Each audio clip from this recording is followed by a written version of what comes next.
1301 عیسوی کے بعد سلطان عثمان غازی نے اپنی زندگی میں ہی اپنے بیٹے اورحان غازی کو بڑے بڑے عہدوں سے نوازنا شروع کر دیا تھا، جن میں سے ایک بہت بڑا قلعہ کارہ حصار بھی اورحان غازی کے حوالے کر دیا گیا۔ اورحان کو یہ قلعہ دینے کی ایک بڑی وجہ یہ تھی کہ سلطان عثمان غازی ازمیت، ازنک اور بورسا کا قلعہ بھی حاصل کرنا چاہتے تھے، لیکن ان قلعوں کو حاصل کرنا کسی بھی صورت آسان نہ تھا، کیونکہ یہ تمام قلعے اپنے دفاعی لحاظ سے بہت مضبوط تھے۔ اسی لیے ان قلعوں کو حاصل کرنے کے لیے عثمان غازی کو ایک ایسے شخص کی مدد درکار تھی جو ان قلعوں کو اندر سے بخوبی جانتا ہو، جس کے بعد عثمان غازی نے اپنے دوست میکائل کوسس سے مدد حاصل کی۔ میکائل کوسس نے عثمان غازی کا ساتھ دینے کی یقین دہانی کروائی، مگر اس سے پہلے میکائل کوسس اسلام قبول کرنا چاہتا تھا۔ یہ بات سن کر عثمان غازی کی آنکھوں میں آنسو آ گئے، جس کے بعد شیخ عبدالی کے ہاتھ پر میکائل کوسس نے اسلام قبول کیا، جس کے بعد میکائل کوسس کا نام عبداللہ رکھا گیا۔ عثمان غازی نے میکائل کوسس کی رہنمائی کے ساتھ اسے یہ فریضہ بھی سونپا کہ وہ اور سلطوقل کارا جیسر قلعے میں جا کر اورحان کی مدد کریں، جس کے بعد عثمان غازی نے جنگ کی تیاریاں شروع کر دیں اور میکائل کوسس کے کہنے پر بلو بلوسی حصار قلعے پر حملہ کرنے کے لیے تیار ہو گیا۔ مگر جنگ سے ایک دن پہلے عثمان غازی کا ایلچی عثمان غازی کا پیغام لے کر قلعے میں آیا اور اس نے وہاں کے گورنر سے یہ مطالبہ کیا کہ یہ قلعہ عثمان غازی کے حوالے کر دے،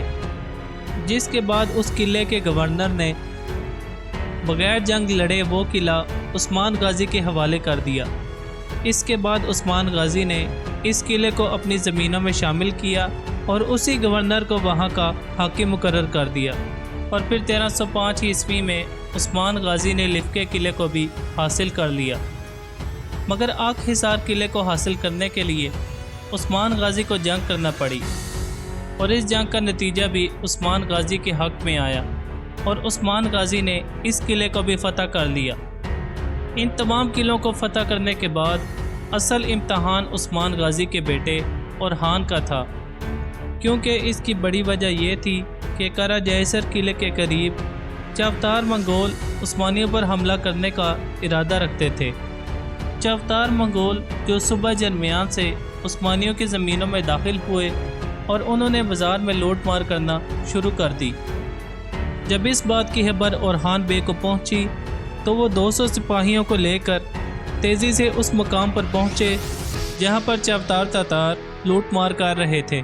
اور وہاں پہنچ کر دونوں فوجوں کے درمیان ایک زبردست معرکہ ہوا، جس کے نتیجے میں چاغتار تاتار کو اورحان بے کے ہاتھوں عبرتناک شکست کا سامنا کرنا پڑا۔ اس بڑی کامیابی کے بعد قلعے کے لوگوں نے اورحان بے کا زبردست استقبال کیا۔ اورحان کی اس کامیابی پر عثمان غازی بہت خوش ہوئے، اور وہ یہ جان چکے تھے کہ اورحان اپنے سے بڑے کام انجام دے رہا ہے، اسی لیے انہوں نے اپنے سپاہیوں کا سردار اپنے بیٹے اورحان کو مقرر کر دیا۔ سپہ سالار بننے کے بعد اورحان کی پہلی مہم قلعہ کارا چش کو حاصل کرنا تھا۔ اورحان قلعہ کارا چش کو حاصل کرنے کے لیے روانہ ہوا، مگر عثمان غازی نے اس کے ساتھ اپنے قابل اور تجربہ کار ساتھیوں کو بھیجا، جن میں کنور الب، عبد الرحمن اور میکائل کوسس وغیرہ شامل تھے، کیونکہ عثمان غازی جانتے تھے کہ قلعہ کارا چش کو حاصل کرنا اتنا آسان نہیں ہے، کیونکہ اس کی دیواریں اور اس کا دفاع بہت مضبوط تھا۔ مگر اورحان بے نے شاندار منصوبہ بندی کی اور اپنی فوج کو 3 حصوں میں تقسیم کر دیا۔ ایک حصے کو قلعے کے پچھلے دروازے کی طرف رکھا، جبکہ ایک حصے نے درختوں میں گھات لگائی، جس کے بعد اورحان تھوڑی سی فوج کے ساتھ قلعے پر حملہ کرنے کے لیے آگے بڑھا۔ جب رومن فوج نے دیکھا کہ عثمانی بہت کم تعداد میں موجود ہیں تو انہوں نے قلعے کا دروازہ کھول دیا اور اپنی فوج کو لڑنے کے لیے آگے بھیج دیا، جس پر اورحان پیچھے ہٹنے لگا تو قلعے کی باقی فوج بھی میدان میں آ گئی، اور پھر عثمانیوں نے دونوں طرف سے بازنطینی فوج پر زبردست حملہ کر دیا۔ شدید لڑائی کے بعد اورحان بے نے کارا چش قلعے کو فتح کر لیا کاراچش قلعے کو حاصل کرنے کے بعد اورحان نے اکیازی قلعے کو بھی طویل محاصرے کے بعد فتح کر دیا۔ یہ اورحان غازی کی پہلی باضابطہ مہم تھی جس میں اس نے بے شمار اور شاندار فتوحات حاصل کی، اور پھر 6 اپریل 1326 عیسوی کو اورحان غازی نے میکائل کوسس کی مدد سے بورسا شہر کو بھی فتح کر دیا۔